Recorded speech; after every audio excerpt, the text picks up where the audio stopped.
उत्तर प्रदेश के फर्रुखाबाद में चौथे चरण का मतदान जो है वो समाप्त हो चुका है और यहाँ पर जो है हमारे साथ में वरिष्ठ पत्रकार हैं जो इनसे बात करते हैं कि यहाँ पर जो मतदान हुआ है किस बात को लेके हुआ और किन मुद्दों को लेके हुआ है। सर, आपका क्या नाम है? मेरा नाम फिरोज़ खान है।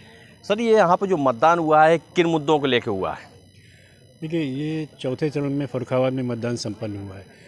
इस चुनाव में दोनों पार्टियों के अपने मुद्दे थे। एक पार्टी विकास के मुद्दे का चुनाव लड़ रही थी, दूसरी पार्टी अपनी जो उनका एजेंडा था, पॉलिटिकल एजेंडा था, उसके ऊपर चुनाव लड़ रही थी। देखने में ये लगा कि चुनाव पिछले चुनाव से कुछ अलग नज़र आया है, जहाँ पर जनता ने जो है विकास के मुद्दे का, बेरोज़गारी और महंगाई को लेकर के वोट किया है। वहीं दूसरी जो पॉलिटिकल पार्टी है, उस पार्टी ने अपने एजेंडे के ऊपर वोट मांगा है। दोनों के बीच में कड़ी टक्कर है इंडिया गठबंधन से, चूँकि यहाँ से कांग्रेस प्रत्याशी था नहीं, समाजवादी प्रत्याशी को वोट किया है इसने। तो उन जो विकास के मुद्दे पर हुआ है तो उन्होंने तो सीधा सीधा इंडिया गठबंधन को दिया है, और जो पॉलिटिकल एजेंडा बीजेपी का था उसके ऊपर क्या, वो बीजेपी में किया है। तो इस चुनाव में कोई लहर नहीं दिखाई दी। चुनाव बहुत कठिन हुआ है और दोनों पार्टियों को अच्छा वोट हुआ है। परिणाम तो अब 4 जून को ही सामने नजर आएगा इसका। यहाँ पर क्या कोई स्थानीय मुद्दे हावी रहे हैं क्या? हाँ, बिल्कुल। विकास के साथ साथ स्थानीय मुद्दे भी हावी रहे हैं, जैसे कि फर्रुखाबाद में कोई एक कनेक्टिविटी नहीं है, कोई उद्योग नहीं है, बेरोज़गारी भी है। तो उसको लेकर के भी, चूँकि गंगा एक्सप्रेसवे जो यहाँ से निकलना था वो नहीं निकला, तो एक वो भी मुद्दा स्थानीय स्तर पर मुद्दा रहा। बेरोज़गारी के साथ साथ महंगाई, स्थानीय मुद्दे भी शामिल रहे इस चुनाव में। हमारे साथ में और भी लोग हैं, उनसे बात करते हैं। सर, आपका क्या नाम है? मेरा नाम सूर्या वाजपेयी है।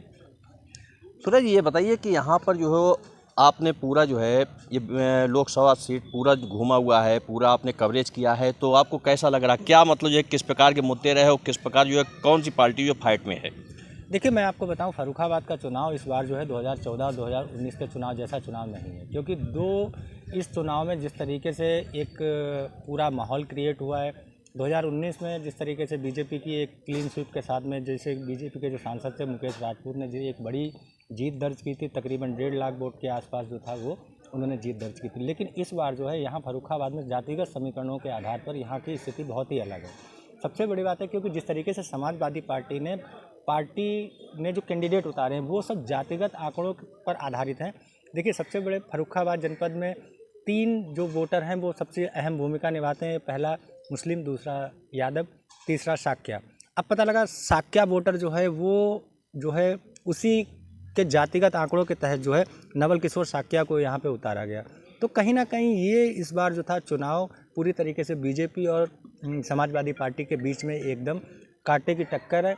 अब परिणाम तो 4 तारीख को आने हैं और 4 तारीख को ही ये कंफर्म हो पाएगा कि भाई ठीक है कौन जीत दर्ज करता है। लेकिन इस बार जो है चुनाव 2019 या 2014 जैसा नहीं है, कांटे की टक्कर है। अब ये ऊँट किस करवट बैठेगा ये तो 4 जून को ही पता चलेगा।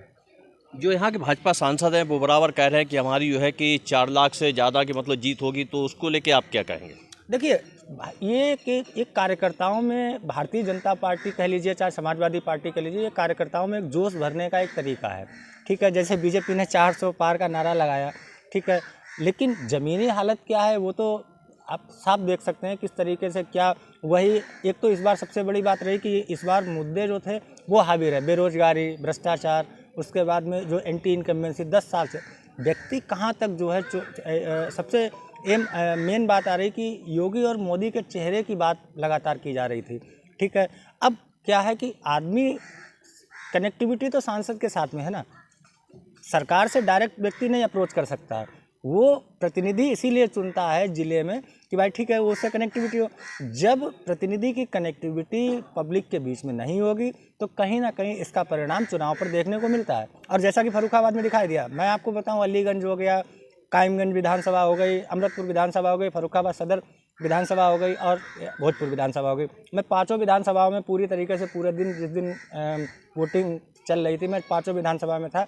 सभी विधानसभाओं में जिस तरीके का वोट परसेंटेज आया है, मैं आपको इम्पोर्टेंट बात बताता हूँ। सबसे इस पूरे चुनाव के माहौल का समझने के लिए सिर्फ एक चीज़ आप समझ लीजिए, जिस तरीके से जातिगत आंकड़े सामने आए।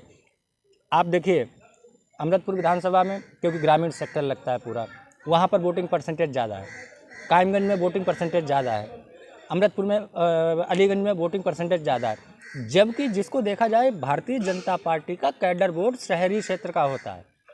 अब फर्रुखाबाद सदर में जिसको शहरी वोटर कहते हैं, यहाँ पे 52% मतदान रह गया, जबकि ग्रामीण सेक्टरों में 62% मतदान गया है तकरीबन। तो ये स्थिति कहीं ना कहीं चुनाव जिस तरीके से हुआ है, कहीं ना कहीं बीजेपी के लिए बहुत मुफीद हवा दिखाई नहीं दे रही, और बाद बाकी समीकरण जो हैं वो सामने हैं, समाजवादी पार्टी और बीजेपी के बीच में कांटे की टक्कर है। नहीं तो ऐसा क्या कारण रहा है कि जिससे जो है कि शहर क्षेत्र में वोट मतलब परसेंटेज कम रहा है?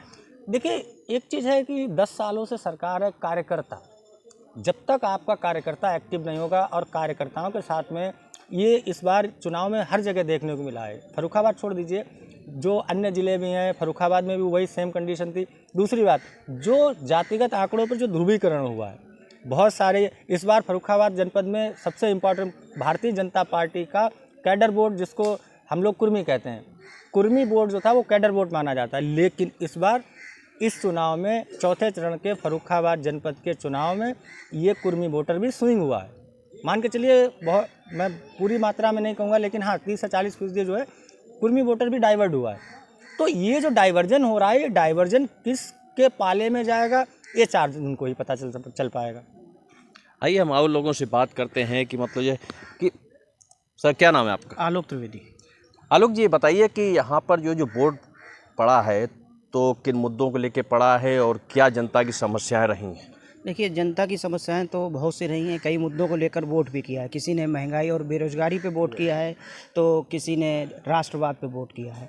अब किसने किस पार्टी को कितना वोट किया है, ये तो 4 जून को पता चलेगा। लेकिन जो भाजपा का सबसे ड्रॉबैक यहाँ फर्रुखाबाद लोकसभा सीट पे समझ में आता है कि शहरी क्षेत्र में वोटिंग कम हुई है, जिस वजह से जो भारतीय जनता पार्टी का वोटर है वो कहीं ना कहीं घर से कम निकला है।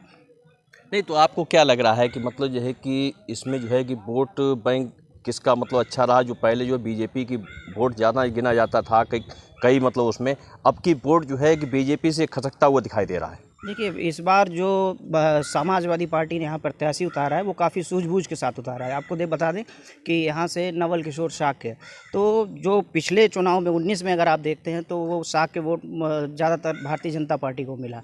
लेकिन इस बार जो है शाक्य बिरादरी से एक कैंडिडेट आ गया, तो कहीं ना कहीं भारतीय जनता पार्टी का वो वोट खिसक के दूसरे पाले में गया। अब ये 100% गया, 70% गया, ये तो 4 तारीख को ही मालूम पड़ेगा। लेकिन कहीं ना कहीं एक बड़ा vote bank Bharatiya Janata party के पाले से खिसक के इंडिया गठबंधन की तरफ गया है। यहाँ पर बसपा प्रत्याशी भी मतलब रहे हैं, तो बसपा प्रत्याशी से उससे कोई फ़र्क पड़ेगा क्या? बसपा ने यहाँ पर ब्राह्मण कार्ड खेला है और कुछ सोच समझ के उन्होंने भारतीय बहुजन समाज पार्टी ने मतलब ब्राह्मण कैंडिडेट उतारा। लेकिन उनका जो जिस तरह से काफ़ी आखिर में उनको टिकट दी गई और जैसा लोकसभा में उनका मतलब क्या कहना चाहिए कन्वेंसिंग रही अपने, वो उस स्तर की नहीं रही। तो मुझे नहीं लगता है कि वो बहुत ज़्यादा कोई यहाँ पर प्रभाव छोड़ पाएंगे। जो बीएसपी का जो है एससी वोट माना जाता था और ये ब्राह्मण चेहरा उतारा है, तो क्या एससी वोट और उससे कुछ फ़र्क पड़ने वाला है भाजपा पर या मतलब सपा पर? ये 19 में अगर देखा जाए तो ये दोनों ही वोट बैंक जो थे भारतीय जनता पार्टी के साथ थे, ब्राह्मण भी और एससी वोटर भी। क्योंकि यहाँ पर पिछली बार बहन जी और अखिलेश जी का गठबंधन था, लेकिन इस बार जो है अलग अलग है। तो कहीं ना कहीं जो वोट बैंक था वो खिसका है, बहुजन समाज पार्टी से एससी वोटर इस बार खिसका है। अब कितना खिसका है और वो कहाँ गया है, भारतीय जनता पार्टी को भी गया है। जैसा कि कई क्षेत्र में भ्रमण करने के बाद लोगों से बातचीत के दौरान ये चीज़ सामने आई कि कहीं कहीं एससी वोटर जो है समाजवादी पार्टी में भी गया है। लेकिन बहुतायत मात्रा में मेरा मानना है ये कि वो भारतीय जनता पार्टी के साथ गया। आइए हमारे साथ में और भी पत्रकार साथी हैं, उनसे बात करते हैं। सर क्या नाम है आपका? विकास। विकास जी, ये बताइए कि यहाँ पर जो 13 मई को चुनाव हुए हैं कि चुनाव की स्थिति क्या रही और किसका वोट बैंक ज़्यादा पड़ा, और पार्टी की सपा और भाजपा में कौन सी पार्टी मजबूत दिखाई दे रही है? हमारे यहाँ जो चुनाव हुआ है दोनों पार्टियों में कांटे की टक्कर है, और इस समय जो चुनाव हुआ है जाति के आधार पर चुनाव हुआ है, और आदमी की जानवरों की समस्या जो खेतों में घूम रहे हैं, लगातार खाद की मात्रा को कम करने के लिए किसान वोट भी डाइवर्ट हुआ है, और मुसलमान यादव शाक्य वोट एक साथ पड़ा हुआ है, और कुछ ना कुछ जो है बीएसपी वोट एससी वोट है वो डाइवर्ट हुआ है। बीएसपी का वोट जो है कुछ सपा में गया है, कुछ बीजेपी में गया है। वो बीएसपी वोट जो है एससी वोट जो है बीएसपी काटने में कमज़ोर रही है यहाँ पे फर्रुखाबाद में। और सांसद जी से जो है लोग नाराज़ भी है। एक हमारे यहाँ नारा चला हुआ है कि गंगा एक्सप्रेस वे लेके खन्ना, फरुखाबाद को मिल गया गन्ना। इस नारे के हिसाब से जो है लोगों ने जो है बीजेपी के खिलाफ में वोटिंग ज़्यादा किया है। नहीं तो क्या लग रहा है आपको कि स्थानीय मुद्दे वो हावी रहे हैं क्या? जी, स्थानीय मुद्दे आ भी रहे हैं। कोई भी 10 साल में कोई खास विकास नहीं करा पाया सांसद जी हैं अपने फरुखाबाद में, और उनकी जो है भाजपा के अंदर ये एक नाकामी रही है अपने आप को अच्छा साबित करने के लिए। हर दोनों चुनाव जो हमारे यहाँ विधानसभा, लोकसभा चुनाव हुए, 4 विधायक हैं, सांसद हैं, एमएलसी हैं। जब चुनाव होता है तो पब्लिक यही कहना, ये लोग मोदी योगी के नाम वोट मांगने आते हैं। अगर हमारी कोई समस्या है तो हम डायरेक्ट मोदी योगी से नहीं मिल सकते हैं। अगर हमारी कोई समस्या है तो हम यहाँ के विधायक, सांसद कहेंगे, वो हमारी समस्या को सॉल्व करने के लिए ये लोग नाकाम रहते हैं। आइए हमारे साथ में और भी जो है दूसरे साथी हैं, तो उनसे बात करते हैं। क्या नाम है सर आप? सर विकास नाम है हमारा। विकास जी, यहाँ पर जो चुनाव हुआ है उसमें क्या मोदी योगी फैक्टर अब की दिखाई दिया क्या? जी बिल्कुल, इस बार दिखाई पड़ेगा। देखा जाए तो स्वास्थ्य, साहित्य और कला और सांस्कृतिक, अगर धार्मिक स्थली, बौद्ध स्थली देखी जाए, यहाँ पर विकास के नाम पर शून्य है। आलू के उत्पादन में उत्तर प्रदेश में फर्रुखाबाद नंबर 1 पर आता है। एशिया की नंबर 1 जो उत्पादन में है, तो एशिया में नंबर 1 पे आलू उत्पादन में आता है। तंबाकू के क्षेत्र में है, दाल मोठ के क्षेत्र में है, कला के क्षेत्र में है, और वहीं महादेवी वर्मा साहित्य के क्षेत्र में उनका यहाँ जन्मस्थली है। लेकिन फर्रुखाबाद के विकास में देखा जाए तो बिल्कुल शून्य दिखाई पड़ता है। ना तो यहाँ पर कोई एक्सप्रेस वे है। अभी एक स्लोगन दे गए थे समाजवादी पार्टी के प्रदेश अध्यक्ष जी, फर्रुखाबाद वाले चूसे गन्ना और एक्सप्रेस वे ले गए खन्ना। इस बात को लेकर के काफ़ी जनता में आक्रोश रहा है। और दूसरी बात बता दें हम आपको कि जिस तरह से विकास को देखा जाए तो इस सरकार में भ्रष्टाचार पे भी बात करते हैं अगर किसी से, तो वो ये बताते हैं कि जो आपका वैक्सीन के नाम पर जो उन्होंने चंदा लिया है, और आपने वैक्सीन के नाम पे जो चंदा लिया है उस पर भी लोग अलग होना चाह रहे हैं। और धार्मिक उस पर देखें हम लोग, राष्ट्रवाद के नाम पर देखें तो इनके साथ में जा रहे हैं लोग। नहीं तो आपको क्या लग रहा है, जो चुनाव हो रहा है, जो पहले चुनाव हुआ तो उसमें, उस चुनाव में 2014 और 19 के से जो है अब 2024 के चुनाव में क्या अंतर है? 2014 और 2019 में जो इलेक्शन हुआ है वो राष्ट्रवाद के नाम पर हुआ था। अब जो 2023 में जो इलेक्शन हुआ है ये विकास के नाम पर फर्रुखाबाद की जनता देखेगी। अभी जो है 10 साल जो सांसद रहे, इन्होंने क्या विकास कार्य कराए हैं जिससे कोई जनता जो है इनको वोट देना, मतलब जो है क्या नाखुश क्यों दिखाई दे रही है? अगर राष्ट्रवाद के नाम पर देखा जाए तो उनको वोट दिया जा सकता है, लेकिन अगर विकास के नाम पर देखा जाए तो शून्य के। हमने जो है यहाँ पर जो वरिष्ठ पत्रकार थे उनसे बात की, तो उन्होंने मतलब जो है कि बताया कि यहाँ पर जो है स्थानीय मुद्दे ज़्यादा हैं, जिसको लेकर जो है कि दोनों समाजवादी पार्टी और भाजपा में कांटे की टक्कर दिखाई दे रही है। ये आने वाला जो है कि 4 जून को ही निर्णय होगा कि मतलब जो है किस ऊँट जो है करवट बैठेगा। फर्रुखाबाद से जितेंद्र दुबे, भारत समाचार।